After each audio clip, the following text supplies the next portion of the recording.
This is a 2008 Nissan Frontier. We got the old shocks off.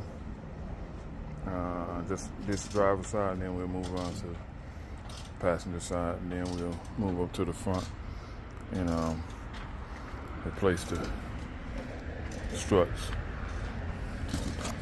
I'm trying to teach them the importance of knowing how to do some maintenance. And even for myself, I get struts, even when I'm changing them on my vehicle, I get them preloaded already with the spring, so I don't have to rent no loaner tool to compress the spring, and it's safer this way. I also explained to him about when he's under a vehicle, do not get on the vehicle with just a jack only. Make sure you have jack stands and you still leave the jack in place. If something fails, you got other support to keep you safe. And once the weight of the vehicle fall on you, that's a wrap. These shocks, I believe, are the originals. They're gone. They don't have any bounce back. Just pushed it in and it stayed all the way in. It won't push out. So, there's no support. All right, Bryce, you got it? There you go. It's gonna be a little tight going through, but if you need something to tap on, you need the hammer to tap it through there. This is what I'm explaining to Bryce to let him know how bad the other shock was compared to the new shock. Push down on it. See how much resistance it takes to push it down? All right, now that's the weight of the truck.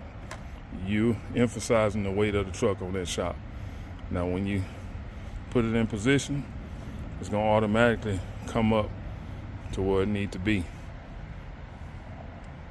to give you a comfortable ride, to give you stability. The other shock wasn't doing it. You see how it just folds like a pancake? But now if you try to push that in, that's the resistance it gives to keeping your tire and your suspension pressed down toward the ground. That's what the shock does. All right, we got the passenger side strut on. I'm gonna grease this ball joint. Look like that one's been changed before. It's got the alamite, but that bottom ball joint doesn't have one, and this tie rod end doesn't. As you can see, let's see if I can find my alamite. So I tap, drill holes in there, put alamite in them, or I can grease them, extend the wear out of them. Doesn't look like grease seen this one in ages. Driver side strut on. I'll see in the near future I'm gonna have to replace these ball joints. So that'll be my next project. Replacing those. Brake pad and rotors look good.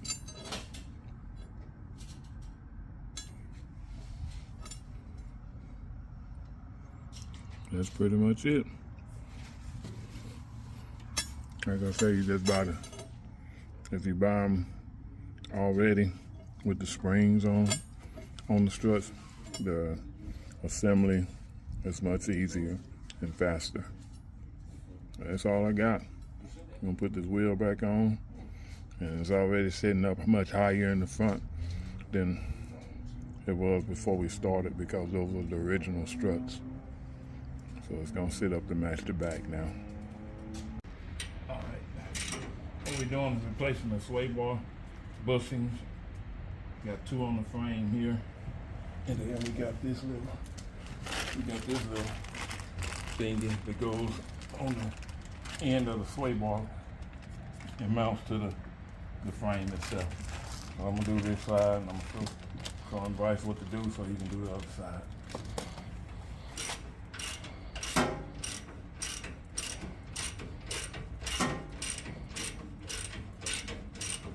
Put the impact on this top bolt, so Use some muscle here.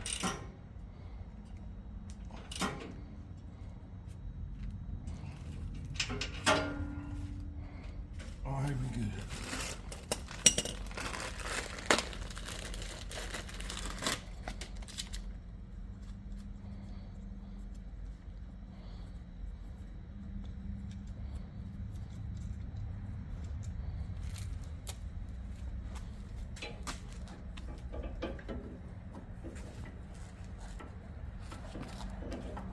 On these, right, to keep this from spinning by using the wrench, you got a recessed Allen head you can put in there.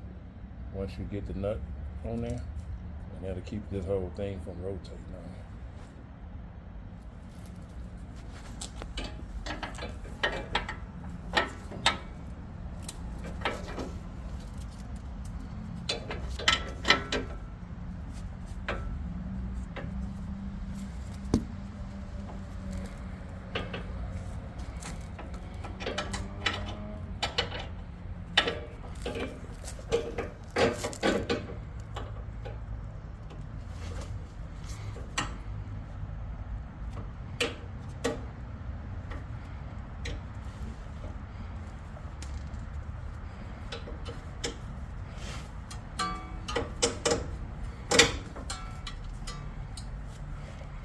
You have to manipulate it a little bit.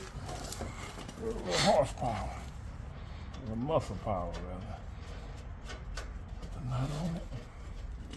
The other one fell on my face, so I got it.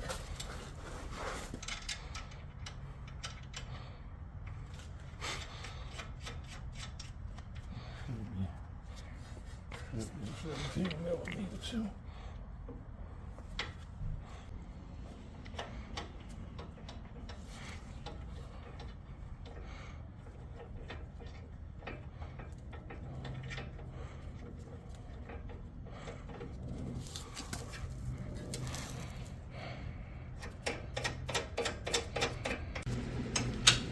Once you get it on there, get it on there, just tighten it down. It's on, move your hand, let me see. It's on there, you gotta tighten it. Make sure you're going the right way. Tightening is turning it toward me.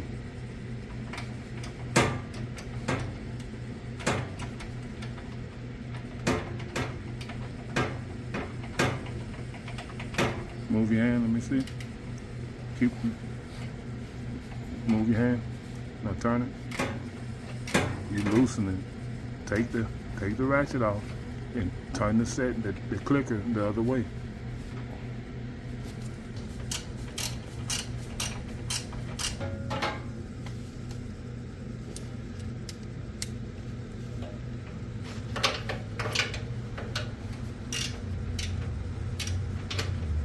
You gotta keep your socket flush on that bolt head.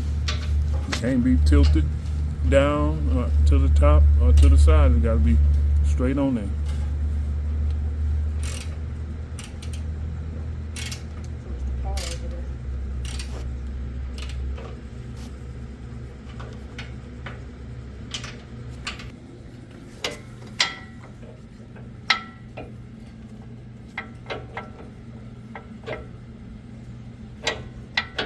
You can bend that, you know that you can bend that. You can flex it. Why don't you try getting the bottom one in first? Be careful with the threads because you don't want to mess them up.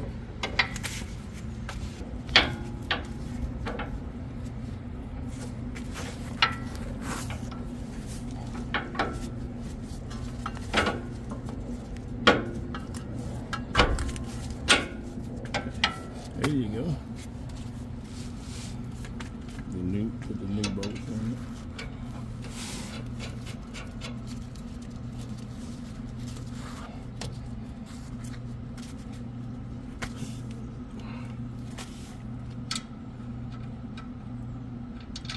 See, that's a different nut than on the other one. These like self-locking bolts. See that little blue stuff in them? Like self-locking. You don't need a lock washer with them.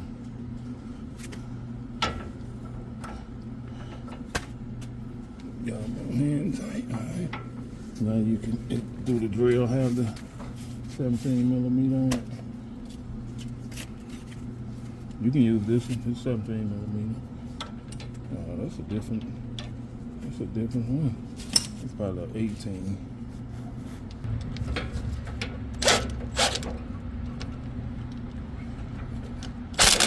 Is it spinning on the back side? It is? Okay, we're going to put a bolt on it. We're doing that because of the lock washer.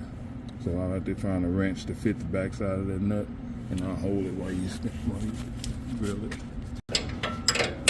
All right, this particular little tie rod end part doesn't have the nut on the back where you can hold it with the box wrench and use your impact gun to tighten it down. But you can use on the end of the bolt, you got a recess part where you can put your Allen wrench so you hold, that'll keep it from spinning while you're tightening it down. They both came from AutoZone, I don't know why. This particular one is made different. Maybe they started using a different vendor. But got Bryce doing that. Put some torque on it.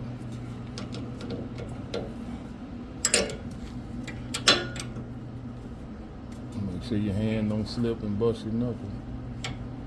Alright, that's tight. I'm going to do the same thing for that one on the bottom. Get comfortable. Whatever.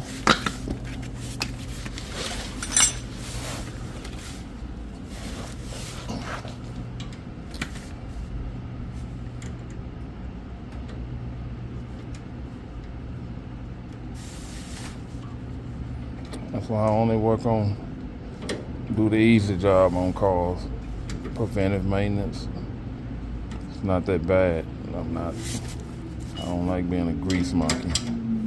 I do what I have to do sometimes. Save money here and there. So don't need to spend a lot of money on something simple and easy. That way when it comes to the major stuff, you'll be alright.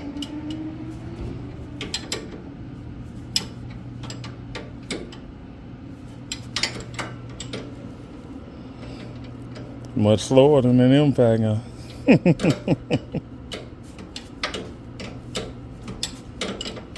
I'm gonna put this down and give him a hand. Alright, today I'm working on a rear axle seal. I noticed when we was putting the shocks on, it was wet with all on the rotor. As you can see how wet that rotor is. And all just leaking. Well, a bunch of dirt had it gummed up, so it wasn't dripping on the ground or anything, but I knew it was leaking because of the wet dirt that was packed on the axle. So on this Nissan, this is a C200 rear end. You got a C200 rear end in some models and an M226 M1 model. This one here has the seal in the rear axle hub, versus on the M226 have the seal that's on the actual shaft here. And so with that one, you have to cut all this off with an angle grinder and remove the bearing and the seal. Thank God I didn't have to go through all that because my seal is in here. So I'm gonna pull this seal out, and the seal just keep the gear oil from coming out of the actual shaft itself. So I'm gonna take this seal out and go find me one, then I'll put it back together. That should fix the problem. And while I got this out, I went ahead and cleaned all it caked up, all in dirt.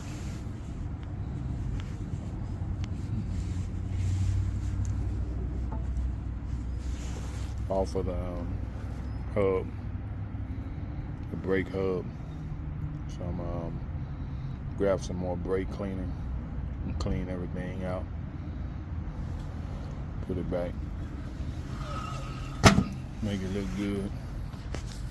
Had emergency brakes was all. The emergency brakes was all wet. So I cleaned them with the brake part cleaner. So I don't have to change those. But that's pretty much it. In order to remove this bearing, gotta use this little tool here. It's called an axle bearing removal set. It removes the bearings and seals. So you screw this nut all the way down to allow this end to pivot so it can go inside. And once you get it inside, you get it to grab the back of that bearing or the seal, and then you screw this all the way in tight. And when you get tight up against that bearing and seal, it'll level off like this instead of like that. It'll become parallel to that seal or that bearing. Then you attach your slide hammer in here. I'll show you in a minute.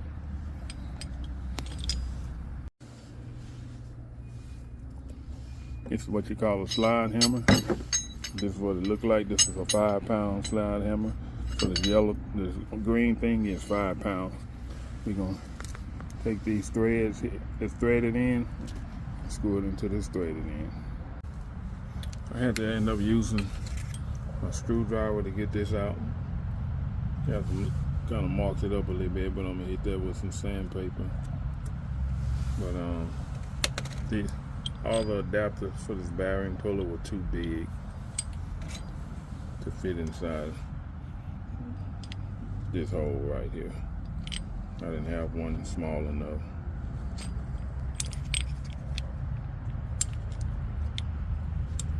Although it could fit through like this, it's supposed to fit through like